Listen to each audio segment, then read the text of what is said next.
He got kids, the Heath Slater story.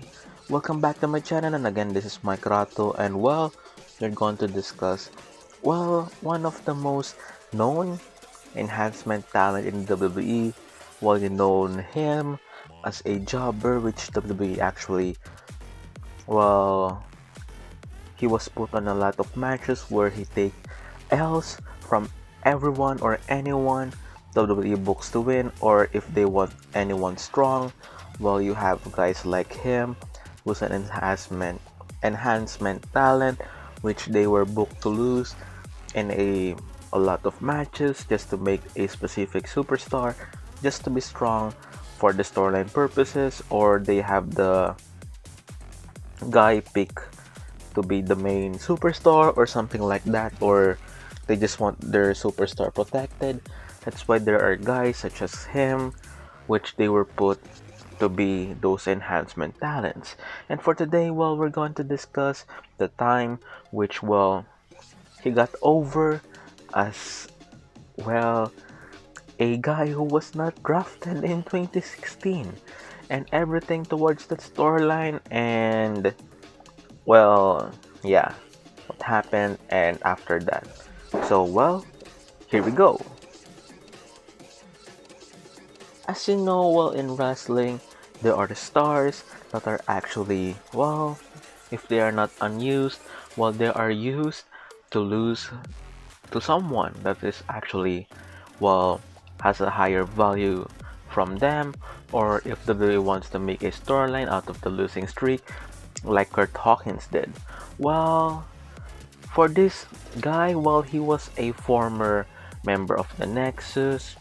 He was actually a member of the Core. He was actually a follower to Wade Barrett's commands. And yeah, he was booked to lose a lot of matches. And where does it go? In 2010, he was a tag team champion, also in 2011, I think. And he started to lose matches after, the Core disbanded. In the Nexus, most of the superstars back then, they have a lot of storylines within themselves, and others were removed, others were put into some developmental territory, and some, they were removed out of television. For Heath Slater, after the Core and the Nexus storyline, he was put on an enhancement talent role, which he took a lot of losses left and right to a lot of superstars. And the 2016 draft happened. In this storyline, they totally decided to draft each guy from Raw and SmackDown, and he was actually the last guy on the roster that was actually not drafted. He's the only guy there. Everyone was drafted except him. There were actually call-ups from NXT, from Finn Balor to Alexa Bliss, who was drafted to Raw and SmackDown respectively. And for him, he was not drafted, and he was left alone. So what the WWE did to the storyline? They made a storyline which he strives for a job, which he actually cuts a promo about his family, about this amount of kids, which, it got over everything towards that. It got over to the point which people are actually cheering for him to have him drafted to a specific brand. He got chances. He lost to Jinder Mahal. I think he was losing to everyone by that time who he got the chances upon to be drafted to a specific brand. He strives, but he failed and he failed. Something like that. Even in a losing effort, I think there was a time where Shane McMahon and Daniel Bryan wanted him to be on SmackDown, but because of his cocky heel attitude, I think either he wins by disqualification or countout, or he lost that match. All he needs to do is win a match and get a contract, and that's what WWE did. And there's a guy who returned in 2016, and that is Rhino, and later on became his tag team partner. Well, for Rhino, well, he was back in the WWE, and well, for Heath Slater, it was his lucky day because he found a partner, and well, the storyline got over, and it leads to them winning the tag team titles in 2016, which, well, yeah, they won the tag team titles, they celebrated all of the hard work, all of this, while it gone to a point which it is actually deserving for him for that moment in that storyline. It's the happy day for a guy like him, though the tag team title reign didn't last long. Why? Well, because they're building on the Wyatt Orton storyline, that's why, well, they had to give them the tag team titles, and they can build up to that, and all of that. And well, what happened to their team? Well, just like Heath Slater's position before, well, they are on again. They were winning and losing matches, and mostly losing matches. And yeah, they are actually a team which, well, they lose a lot of significant matches. And yeah, that's it for their storyline.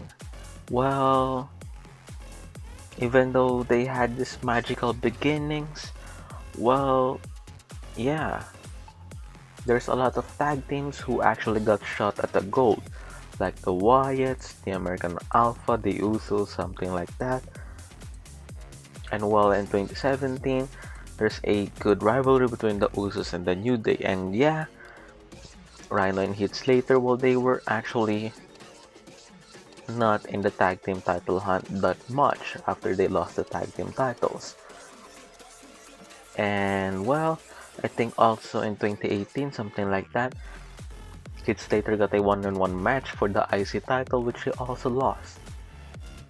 So yeah, he lost a lot of matches, and well, he did his job well done. For him, well, the time they had this amazing storyline for him laid out, he got over, he got the support from the fans, and that's it. That's the main goal of that steady storyline. And when the storyline was done, well, he was given back his old position. He even got a segment with Brock Lesnar, which Brock Lesnar got that memorable line on that episode of Monday Night Raw. Find it, I won't say it here because, well, yeah, let Brock speak to you. And then, well, after that, from the guy who lost a significant amount of matches, the guy who actually was a former member of the Nexus, a guy who was a tag team champion, I think twice or thrice, and then, well, a guy who actually, well, he was actually with Rhino, an ECW legend, well, a former member of the Core, a guy who was actually undrafted in 2016, and yeah, the two members of the 3MB, they were world champions. Jinder Mahal, he won the WWE Championship in 2017. And well, during McIntyre's return in the main roster, well, Heath Slater tried to reunite with him, but he was viciously attacked by a heel Drew McIntyre by that time, because he was aligned with Shane McMahon by that time. So yeah.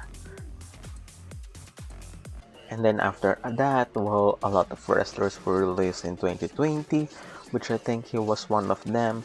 And then he got this one-off appearance, which, well, he had this segment with the WWE champion by then, Drew McIntyre.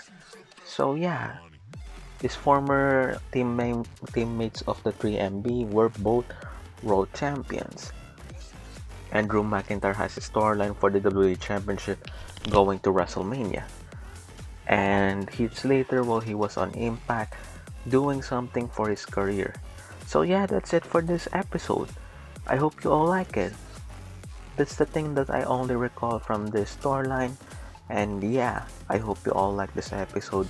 Like, comment down below, share, subscribe, subscribe, subscribe. And again, this is Mikeratto. And again, subscribe. And again, peace.